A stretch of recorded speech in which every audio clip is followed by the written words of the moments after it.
ଚାଷୀ ତର ବଣିଜ ଆଣ୍ଟ ଏ ଯଦି ମର୍ମରେ ଆମେ ଦେଖିବା ଗତକାଲି ଶୁକ୍ରବାର ଦିନ ଦିନ ତମାମ ଝିପିଝିପି ବର୍ଷା ସାଙ୍ଗକୁ କୋହଲା ପାଗ ଲାଗି ରହିଥିବାରୁ ଚାଷ ଜମିରେ ବର୍ଷା ପାଣି ଜମିଯିବାର ଭୟ ରହିଛି ଚାଷୀଙ୍କ। ତେଣୁ ତରବରିଆ ଭାବେ ଧାନ ଅମଳ କରିବା, ଧାନ କାଟିବା, ଧାନ ଘରକୁ ନେବା ଏ କାର୍ଯ୍ୟରେ ଲାଗି ପଡିଛନ୍ତି ଚାଷୀ।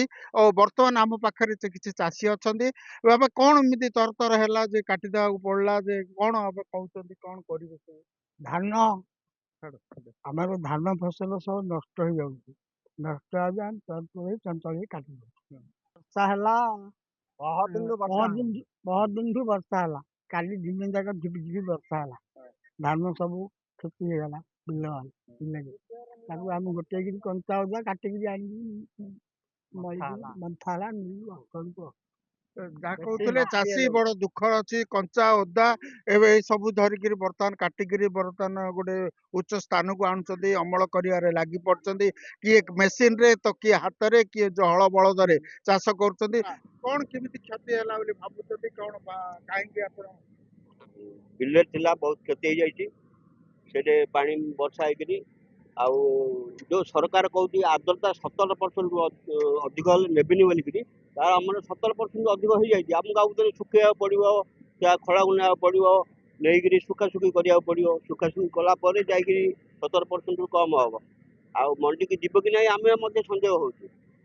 ଯଦି ଯିବ ଆଉ ଥରେ ବାଉଢେଇ ଆଣକୁ ବହୁତ କଷ୍ଟ ହବ, ବହୁତ କ୍ଷତି ହେଇଛି। ଯାହା କହୁଥିଲେ ଯେ ଅଦିନିଆ ବର୍ଷାଟା ଆଗକୁ ଗୋଟେ କାଳ ଭଳିଆ ସାଜିଛି, ଯେ ଧାନ ଯଦି କିଛି ଓଦା ହେଇଯାଇଛି ମଣ୍ଡିରେ ଯିବ କି ନା ନାହିଁ ଏକ ଭୟ ରହୁଛି। ବର୍ତ୍ତମାନ ଆମ ପାଖରେ ଅନ୍ୟ ଜଣେ ଚାଷୀ ଅଛନ୍ତି।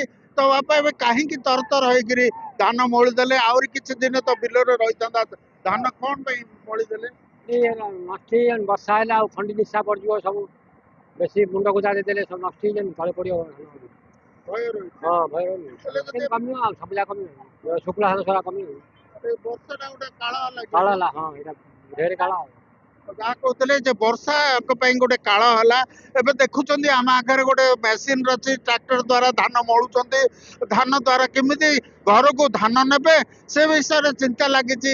ଚାଷୀ ଏବେ ବର୍ତ୍ତମାନ ଧାନକୁ କିପରି ଘରକୁ ନବ, ସୁରକ୍ଷିତ ରଖିବ ସେ ଚିନ୍ତାରେ ଏବେ ଲାଗିଛନ୍ତି। ଧାନ ମଳେଇବା ମେସିନରେ ଲାଗିଛନ୍ତି।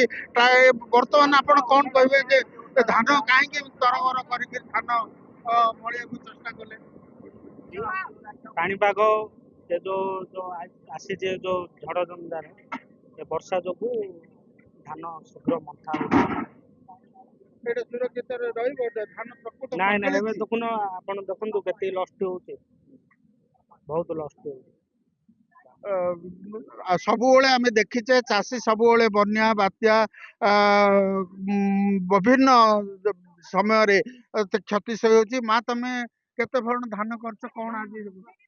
ଧାନ କେତେ ଭଣ, ଧାନ ତ ସବୁ ଭାସିକିରି ବୁଡି ଗଲାଣି। ସବୁ 5 ଏକର ଧାନ ହେଇଛି, ସବୁ ତିନ୍ତି ଗଲାଣି, ବୁଡି ଗଲାଣି। ଆଉ କାଦରେ ଆଉ କିଏ କରୁ? ଆଉ କିଏ ହେଲେ ସାହାଯ୍ୟ କର ଆପଣ ମାନେ, ଆଉ କିନ୍ ଚଳା ହବା। ଆଉ ତିନ୍ତି ଗଲାଣି ସବୁ ମେଘ ବର୍ଷା ହେଇକି।